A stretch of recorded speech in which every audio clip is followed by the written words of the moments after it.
सभी को राम राम। आपका मेरे एक और नए व्लॉग में स्वागत है। मैं आशा करता हूँ आप सभी भी मेरी तरह बिल्कुल स्वस्थ होंगे। आज सुबह उठकर दुकान की चाबी उठाकर सबसे पहले दुकान खोली। उसके बाद नियमित रूप से न्यूज़पेपर में सुबह सुबह की न्यूज़ का एंजॉय लिया। तब तक इंद्रदेव जी भी प्रसन्न हो चुके थे। रिमझिम रिमझिम बारिश स्टार्ट हो चुकी थी। देखते ही देखते बारिश मूसलाधार हो चुकी थी। फिर उसके बाद मैंने सबसे पहले कपड़े के माध्यम से अच्छे से दुकान के काउंटर की क्लीनिंग की। उसके बाद झाड़ू के माध्यम से नियमित रूप से झाड़ू से दुकान की अच्छे से क्लीनिंग की। उसके बाद अंदर पहुंचा तो सुबह सुबह पुत्री भी अपनी निंद्रा कंप्लीट करके उठ चुकी थी। अपने मूविंग टॉय के साथ कुछ हसीन पलों का एंजॉय ले रही थी। उसके बाद मैंने टॉवल लेकर नहाने के लिए प्रस्थान किया। थोड़ी देर के अंतराल के बाद मैं नहाकर रेडी होकर दुकान पर पहुंच चुका था। सबसे पहले मेरे द्वारा दुकान पर पूजा के कार्य को संपूर्ण किया गया। पूजा कार्य संपूर्ण किया तब तक पुत्री मेरे पास दुकान पर ही आ चुकी थी। फिर सुबह के कुछ हसीन पल, कुछ यादगार पल अपनी पुत्री के साथ व्यतीत किए। फिर उसके बाद दोपहर के खाने का एंजॉय तकरीबन 11 बजे नियमित रूप से अजीत राड के व्लॉग के साथ लिया। उसके बाद एक कस्टमर का आगमन हो चुका था। ये पास ही के पॉली फैक्ट्री से कस्टमर हैं।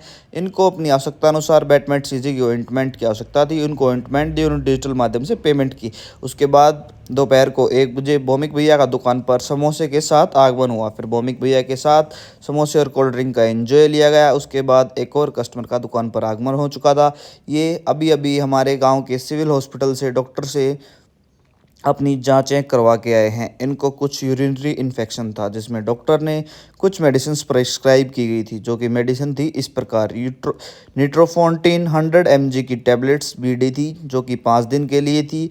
फिर उसमें साथ ही साथ कुछ पेन किलर मेडिसिन थी, जो कि ब्रूफिन थी, टीडीएस थी। उसके साथ एक एंटासिड टैबलेट थी, पेन 40 यानी पेंटोसिड 40 mg टैबलेट, जो इसको एक रेगुलर तरीके से एक टैबलेट रोज़ सुबह खाली पेट लेनी थी। ये सारी दवाइयाँ इसकी प्रिस्क्रिप्शन के हिसाब से, सारी डोज के हिसाब से कटिंग करने के बाद इनको पहले दवाइयाँ समझाई गई।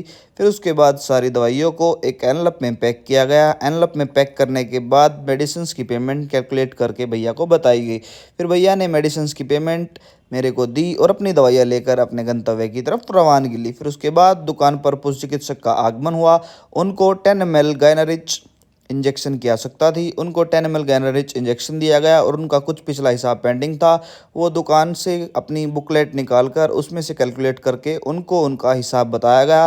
तो उन्होंने डिजिटल क्यूआर कोड को स्कैन करके मेरी पेमेंट मेरे अकाउंट में ट्रांसफ़र कर दी। फिर उसके बाद पशु चिकित्सक ने 2 इंजेक्शन डीसीआर यानी पेनिसिलिन की इंजेक्शंस की डिमांड की। फिर उनको वो इंजेक्शन भी दिए, जिसकी पेमेंट उन्होंने कैश की। फिर उसके बाद पशु चिकित्सक अपना सामान लेकर अपने गंतव्य की तरफ रवानगी ले चुका था। उसके बाद तकरीबन 3:30 बजे श्रीमती जी द्वारा खाने के रूप में मैगी के साथ चाय दी गई। फिर उसके बाद मैगी और चाय का एंजॉय किया गया।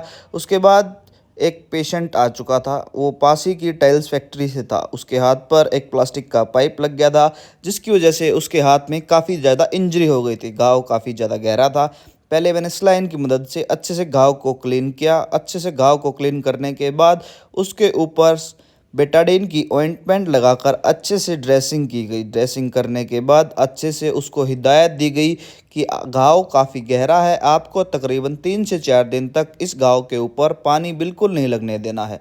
सारी चीज़ें उसको समझाने के बाद, ड्रेसिंग करने के बाद उसके हाथ पर थोड़ी सी माइक्रो टेप लगा दी गई, क्योंकि आंगली बिल्कुल छोटी थी, जो कि कहीं जो ड्रेसिंग है वो फिसल कर निकल ना जाए। फिर उसकी घाव की आवश्यकता अनुसार कुछ अमोक्सी 625 की टैबलेट और कुछ मूवेक्स एसपी की टैबलेट उसको दी गई। फिर उन्होंने पैसे देकर अपने गंतव्य की तरफ रवानगी ली।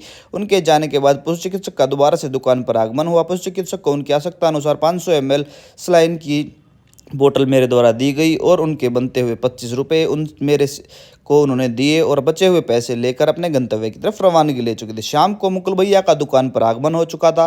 सुबह खेत में कुछ काम करते हुए उनके पैर में कोई कांटा लग गया था। फिर मुकुल जी ने उस कांटे की डायरेक्टरी की यानी डॉक्टरी की सॉरी। फिर उसके बाद कांटे को उन्होंने बड़ी शिद्दत के साथ निकाल डाला। फिर शाम को खट्टर गाँव से अंकल जी का आगमन हो चुका था। अंकल जी की एज 60+ हो चुकी है, लेकिन आज भी ये तंदुरुस्त हैं। पिछले लंबे समय से अंकल जी यही काम कर रहे हैं। फिर अंकल जी से अपनी दुकान की दवाइयों की मेडिसिन्स के बिल लिए। बिल लेने के बाद बिल के अकॉर्डिंग कुछ पेमेंट दुकान के गले से लेकर अंकल जी को पेमेंट दी और अपनी पेमेंट की रसीद ली। मेरे को रसीद देने के बाद, पैसे कलेक्ट करने के बाद अंकल जी ने अपने गंतव्य की तरफ रवानगी ली।